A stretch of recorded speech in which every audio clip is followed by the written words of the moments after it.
ህፃን ምንም ህይወት የለም ሞቷል። ነፍስ የለውም። እግሩ ተሰብሯል፣ እጁ ተሰብሯል፣ ጎኑ ተሰብሯል። ደሙ ደግሞ ወደ ውስጥ ነው የሚፈሰው። ይህ ህፃን ቤተሰቡ ይሄን ህዝብ ይሆናል። ይሄን ልጅ ተሸክሞ መጣ። መላሳታ ዶክተሮቹ እየገለጹ ነበር። ቅድም እንደ አልሽ ማለት ነው ተገንዞ ሸራ ይሄ ነጭ እንትኑ አቦቶዲ እንድትቃ ተጋረዳ በኋላ ዶክተሮቹ እያስተካከሉ እያለ ዘመዶቹ ውጭ ያብዳል።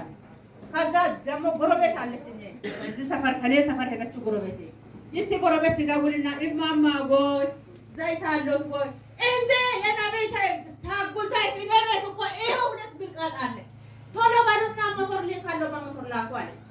ማንን ትልካለሽ? ልጅሽ የለም ወይ አለ ቤት ደረጃ አለ። አዎ በሞተር ቶሎ ያድርሳል።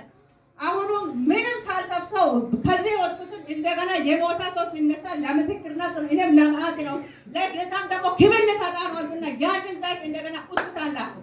ያን ሆስፒታል ከላኩ በኋላ ደቂቃ ቀርቷል ተብሎ ሰው ጠቅላላ ውጭ አውጥቶ እየጮሁ እቺ ሴት ወስታ አፉላ ትንሽ በጥጥ ነው አለች። እርሱ ግጥም ብሏል። በጆሮና በአፉ በጥጥ አስገባዋል። ዶክተር ምን ትሰራለሽ አንቺ? የሞታ ሬሳ አይደለም ለማአት ነው ትንሽ እስቲ አይኑ አይቼ ሊወጣ ነው አለ። አክስቱ ነው የእናቱ እህት ነች የምታጠጣ። ከዛ በኋላ ህፃኑ አይኑን ከፈተ።